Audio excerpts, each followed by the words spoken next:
Hello friends, मेरे story channel में आप सबका स्वागत है। आज की हमारी कहानी है बेटे का घर। पापा, यह गिलास यहाँ टेबल पर नहीं, अंदर सिंक में रखाइए।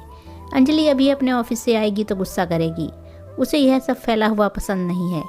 और आप अपना यह अखबार, किताबें, चश्मा, दवाइयाँ भी यहाँ से हटा लीजिए। ड्राइंग रूम साफ सुथरा रहना चाहिए। मैं अंजलि के लिए कॉफ़ी चढ़ा देता हूँ, अक्षय ने पापा सुरेश से कहा और अपने काम में लग गया। सुरेश बाबू का भी हार्ट का ऑपरेशन हुआ था। बेटे के बुलावे पर उसी के शहर में आ गए थे ताकि अच्छे से अस्पताल में इलाज हो सके। इलाज चल ही रहा था। अभी डॉक्टर ने कुछ दवाइयाँ दी थी जो समय पर लेनी थी। उनकी पत्नी सुशीला जी भी तभी कमरे में आई और सारा कमरा साफ करने लगी। कहीं कुछ रह गया तो बहू कल की तरह फिर से गुस्सा करेगी। गिलास खुद ही उठाकर अंदर रखाई। तेरे बाबूजी और मेरे लिए भी चाय बना दे, मौसम बड़ा ठंडा हो रहा है, उन्होंने कॉफ़ी बना रहे बेटे को कहा। अरे मम्मी, अभी तो आप दोनों ने चाय पी है और अब फिर से चाय चाहिए। थोड़ा नियंत्रण में रहना सीखिए। बार बार क्या चाय पीना और खाना। बेटे अक्षय के मुंह से यह सब सुनकर सुशीला जी भौचक्की रह गई। वह तो बेटे के घर को अपना घर समझकर रहने आई थी, पर यहाँ आकर उन्हें लगा कि यह उनका घर नहीं है।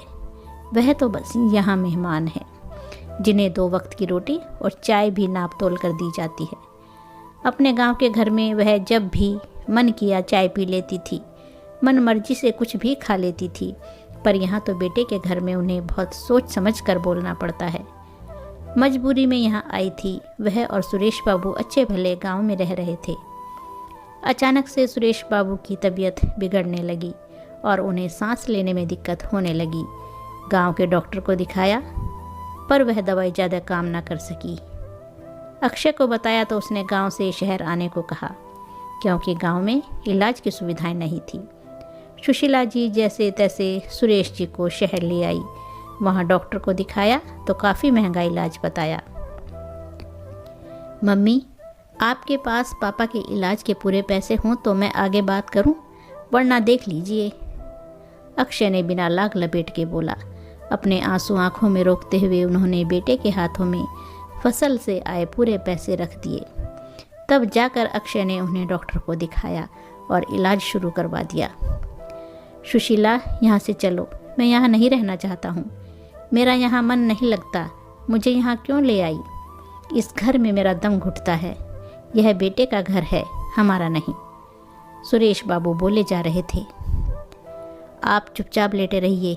अब यह डॉक्टर की दवाइयाँ मुझे कम पढ़ी लिखी को तो समझ नहीं आती हैं, इसलिए मुझे यहाँ आना पड़ा। अब जैसे भी बेटे बहू रखें, रह लो। इलाज होते ही हम यहाँ से चले जाएंगे, वह दिलासा देते हुए बोली। अंजलि अपने ऑफिस से आ चुकी थी।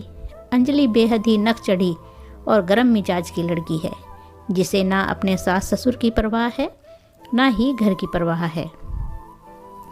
उसके आते ही अक्षय ने उसे कॉफ़ी दी और अपने ऑफिस के काम में लग गया। सुशीला जी डायबिटीज़ की मरीज़ थी। उन्हें हर थोड़ी देर में भूख लगती थी। शाम हो चली थी और अभी तक रोटी बनाने वाली भी नहीं आई थी। उन्हें भूख लग रही थी। बहू की रसोई में सिर्फ रोटी बनाने वाली ही जा सकती थी। सुशीला जी को वहाँ कुछ भी करने की इजाज़त नहीं थी।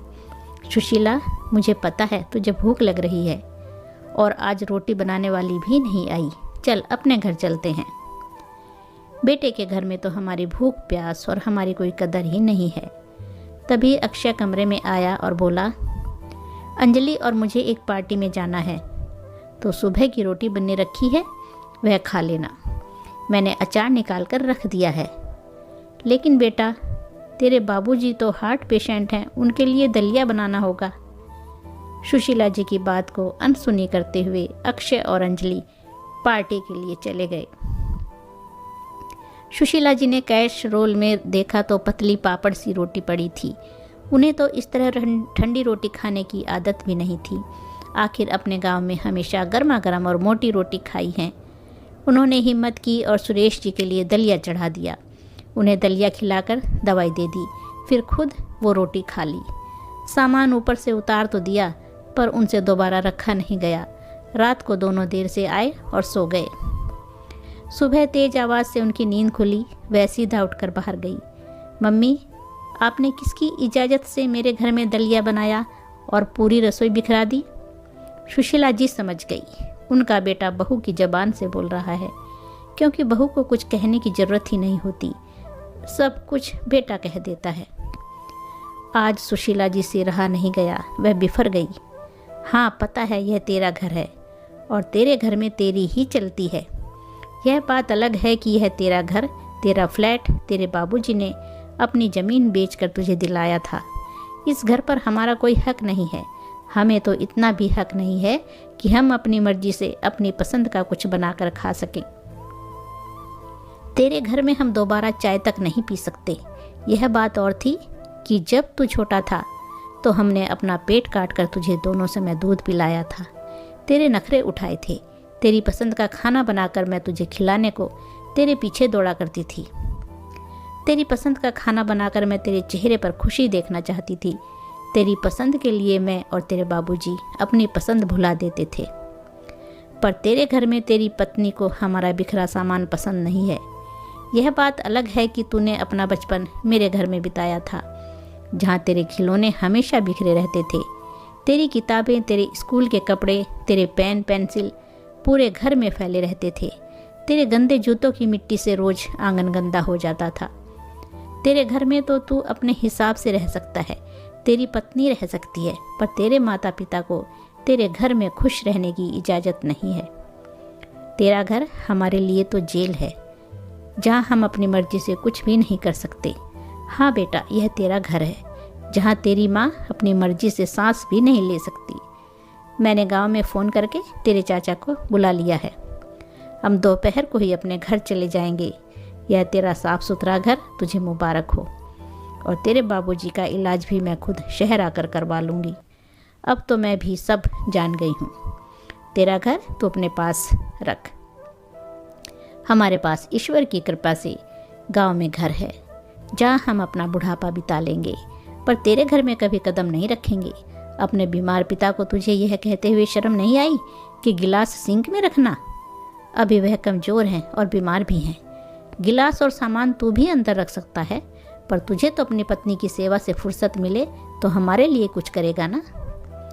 अक्षय को अपनी गलती का एहसास हुआ, पर तब तक बहुत देर हो गई थी। सुशीला जी अपने पति सुरेश बाबू के साथ अपने घर वापस चली गई। यह सच ही है कि जिस तरह बच्चे अपने माता पिता के घर में बरसों अपनी मर्जी से रहते हैं, खाते पीते हैं, उसी तरह माता पिता बच्चों के घर में अपनी मर्जी से ना तो रह पाते हैं और ना ही खा पी सकते हैं।